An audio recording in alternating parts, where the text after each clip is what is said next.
कक्षा 8वीं की स्टूडेंट फाइनली आपका यहाँ हमेशा गणित का वार्षिक परीक्षा 7/2/2026 का पेपर लेके आ चुके हैं। आप लोग बहुत सारे यहाँ पर कमेंट डाल रहे थे कि विषय गणित का पेपर लाओ, तो फाइनली आपका पेपर आ चुका है। और साथ ही आपको बता दें, आपको 2 बजे से पहले इस वीडियो को पूरा देखना है और इस पेपर को पूरा यहाँ पर सॉल्व करना है, ठीक है। तो आप यहाँ पर देख लीजिए, राष्ट्रीय शिक्षा केंद्र मध्य प्रदेश भोपाल वार्षिक परीक्षा 7/2/2026 विषय गणित, ठीक है। और साथ ही इस वीडियो को अपने दोस्तों तक भी शेयर कर देना है और वीडियो को लाइक कर लीजिए, चैनल को सब्सक्राइब कर लीजिए, ठीक है। और साथ ही आपका यहाँ पर समय 2.5 घंटे रहेगा। कक्षा 8 पूर्णांक आपका 60 नंबर का रहने वाला है। और साथ ही हमने आपको पहले ही बता दिया, आपको पेपर देने से पहले इस वीडियो को पूरे ध्यान से देखना है, ठीक है। और वीडियो को लाइक और चैनल को सब्सक्राइब जरूर कर लीजिए। अब चलिए आपका पेपर देख लेते हैं विषय गणित का। तो आपके बहुविकल्पी प्रश्न आते हैं, ठीक है, 1 से 5 तक। तो निर्देश आता है, प्रश्नों को पढ़कर नीचे दिए विकल्पों में से सही विकल्प चुनकर उत्तर लिखिए। तो प्रश्न पहला था, समीकरण 3x - 5 का 5 = 10 का हल होगा।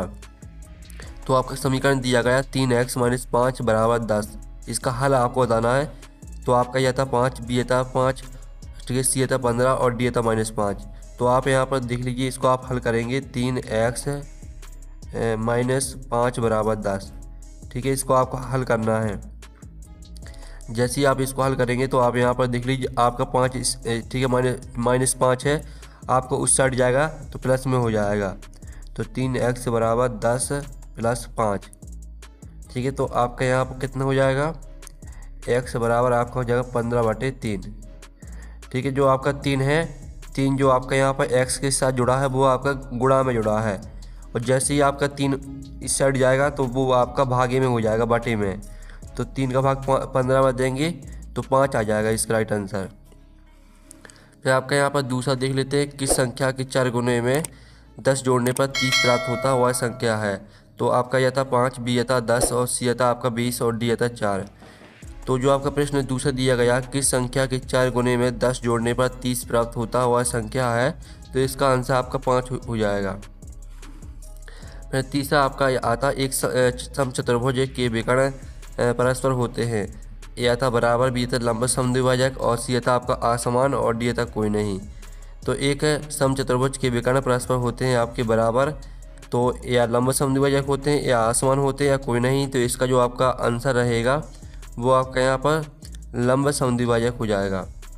फिर आपका यहाँ पर चौथा देख लेते हैं। चौथा आपका आता है, निम्नलिखित में से कौन सी एक पूर्ण वर्ग संख्या है। तो आपका यह था 39, बी था 66 और सी था 81 और डी था 120।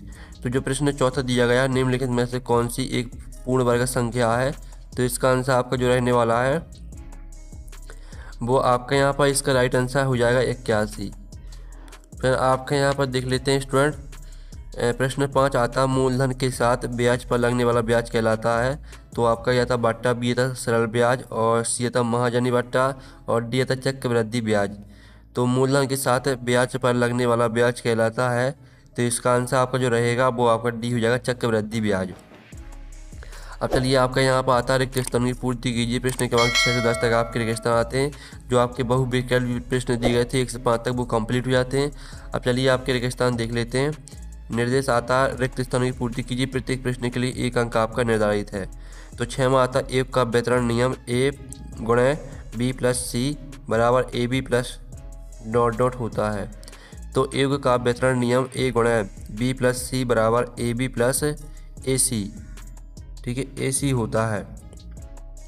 फिर आपके यहाँ पर आता है प्रश्न 7, एक समांतर चतुर्भुज के सम्मुख कोण ... होते हैं। तो एक समांतर चतुर्भुज के सम्मुख कोण आपके बराबर होते हैं, ठीक है। इसका आंसर आपका क्या हो जाएगा, बराबर। अब चलिए आपका यहाँ पर 8वां देख लेते हैं। आंकड़ों के अंतराल को दर्शाने वाले आलेख को ... कहते हैं। तो यहाँ पर आंकड़ों के अंतराल को दर्शाने वाले आलेख को, ठीक है, आयत चित्र कहते हैं। आयत चित्र आपका इसका उत्तर हो जाएगा, ठीक है, आयत चित्र। फिर आपका 9वां आता है, x² - y² के गुणनखंड ... और ... होंगे। तो x² - y² के जो गुणनखंड रहेंगे वो आपके x - y, ठीक है, और x + y होंगे, ठीक है। ये आपको उत्तर रहने वाला है। अब चलिए आपके यहाँ पर देख लेते हैं 10वां, वृत्त की परिधि का सूत्र ... है।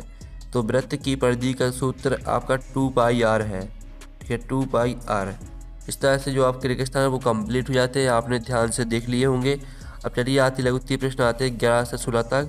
तो 11 में आता सरल कीजिए 2 की घात 3 गुणा 2 की घात 4। ठीक है, इसको आपको सरल करना है। आप लोग वीडियो को लाइक और चैनल को सब्सक्राइब जरूर कर लीजिए। तो चलिए आपका यहाँ पर देख लेते हैं 11वें प्रश्न का आंसर। तो इस तरह से आपको यहाँ पर सरल करना है। इसका आंसर आपका 128 आ जाएगा। ठीक है, घातांक के नियम से आपको इसको हल कर देना है। अब चलिए आपके यहाँ पर 12वां था एक पदी व्यंजक का उदाहरण दीजिए। तो एक पदी व्यंजक, ठीक है, ऐसा व्यंजक जिसमें केवल एक पद हो उसे एक पदी कहते हैं। और इसका उदाहरण देख लीजिए 5x 3xy या -7x²। फिर आपका यहाँ पर 13वां था पाइथागोरस त्रिक लिखिए जिसकी एक संख्या 6 है। तो ये है आपकी पाइथागोरस प्रमेय। ठीक है, पाइथागोरस त्रिक का सामान्य रूप 2m m² - 1 m² + 1 होता है। ठीक है, तो इस तरह से देख लीजिए, इसको आपको हल करेंगे तो ये आपका आ जाएगा पाइथागोरस त्रिक 6 8 10, ये आपका आंसर आ जाएगा। ठीक है, तो स्क्रीनशॉट ले लीजिए। अब चलिए आपके यहाँ पर देख लेते हैं 14वां प्रश्न। तो 14वां प्रश्न आता है एक पासे को फेंकने पर सम संख्या आने की प्रायिकता क्या होगी। तो चलिए आपका 14वें प्रश्न का आंसर देख लेते हैं। तो ये आपका 14वें प्रश्न का आंसर रहेगा एक पासे पर कुल संभावित परिणाम 1 2 3 4 5 6 यानी कुल 6। सम संख्या कितनी है इसमें आपकी 2 हो गई, 4 हो गई, 6। तो सम संख्या 3 हो गई। ठीक है, तो सम संख्या आने की प्रायिकता बतानी है। तो जो आपके यहाँ पर कुल संभावित परिणाम 6 हैं तो 3/6 आपकी यानी 1/2 प्रायिकता आ जाएगी। फिर आपका यहाँ पर 15वां आता गुणनखंड कीजिए x² + 7x + 12। इसके आपको गुणनखंड करने हैं। तो देख लीजिए इस तरह से आप करेंगे गुणनखंड, तो इसका आंसर x + 3 और x + 4 आ जाएगा। फिर आपके यहाँ पर 16वां आता एक आयत का क्षेत्रफल ज्ञात कीजिए जिसकी लंबाई 10 मीटर और चौड़ाई 5 मीटर है। तो पता होगा जो आप क्षेत्रफल निकालते हैं तो आपको लंबाई गुणे चौड़ाई, आयत का क्षेत्रफल का जो सूत्र है लंबाई गुणे चौड़ाई वो लगाते हैं। लंबाई आपकी 10 मीटर है, चौड़ाई आपकी 5 मीटर है। इन दोनों का गुणा कर देना है तो आपकी 50 मीटर स्क्वायर आ जाएगा आंसर। फिर आपके लघुत्तरीय प्रश्न आते हैं 17वां आता अभाज्य गुणनखंड विधि से 729 का वर्गमूल ज्ञात कीजिए। तो चलिए आपको वर्गमूल निकालना है। तो इस तरह से आपको निकालेंगे वर्गमूल। इसका आंसर आपका यहाँ पर 27 आ जाएगा। ठीक है, फिर आपका यहाँ पर आता है यहाँ पर 18वां एक समबहुभुज की भुजाओं की संख्या ज्ञात कीजिए यदि उसका प्रत्येक बाह्य कोण 45 डिग्री हो। तो आप देख लीजिए किसी भी बहुभुज के सभी बाह्य कोणों का योग 360 डिग्री होता है। भुजाओं की संख्या n बराबर 360 डिग्री बटे में बाह्य कोण, तो n बराबर 360 बटे में 45। 45 का भाग 360 में देंगे तो 8 भुजाएं आपका आंसर आ जाएगा। फिर आपको 19वां देख लेते हैं 2000 रुपये पर 10% वार्षिक दर से 2 वर्ष का साधारण ब्याज ज्ञात कीजिए। तो देख लीजिए ये आपका यहाँ पर 19वें क्वेश्चन का आंसर रहेगा। इसका आंसर आपको 400 रुपये आंसर आ जाएगा। आपको साधारण ब्याज का सूत्र लगा देना है मूलधन गुणे दर गुणे समय बटे में 100। ठीक है, तो 400 रुपये इसका उत्तर आ जाएगा। फिर आपका यहाँ पर देख लेते हैं 20वां a + b का होल स्क्वायर सर्वसमीकरण का उपयोग कर, ठीक है, 102 का होल स्क्वायर का मान ज्ञात कीजिए। तो चलिए आपको इसका मान निकालना है।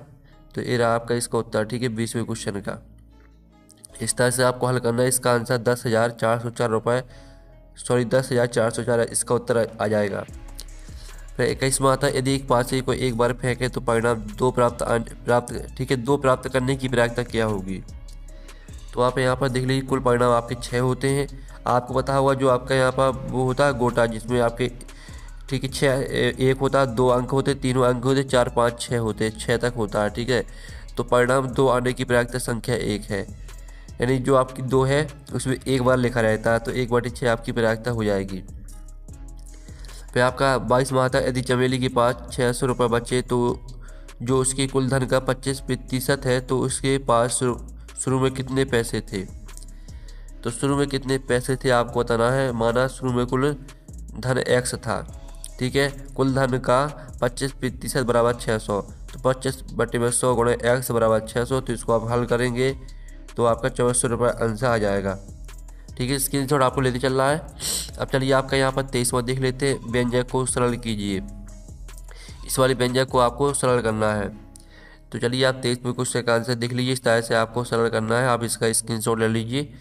ठीक है, 2a² - ab - 3b² - ac + 4bc आपका आंसर आ जाएगा। फिर आपका 24वां आता है एक बेलनाकार दूध के टैंक की त्रिज्या 1.5 मीटर और लंबाई 7 मीटर है। इसमें आने वाले दूध की मात्रा लीटर में ज्ञात कीजिए। 1 घन मीटर बराबर आपका 1000 लीटर दिया गया है। तो देख लीजिए इस तरह से आपको हल करना। बेलन का आयतन का सूत्र लगा देना πr²h, इसमें मान रख देना है। तो इसका आंसर 49,500 लीटर आंसर आ जाएगा। 25वां आता है 21 सेंटीमीटर चौड़ाई वाले एक आयताकार कागज को चौड़ाई के अनुदेश मोड़कर 30 सेंटीमीटर वाला एक बेलन बनाया गया। बेलन का आयतन ज्ञात कीजिए। तो चलिए बेलन का आयतन निकालना है, तो बेलन का आयतन निकालेंगे। तो इसका आंसर आपका 1504.77 घन सेंटीमीटर ये आंसर रहेगा।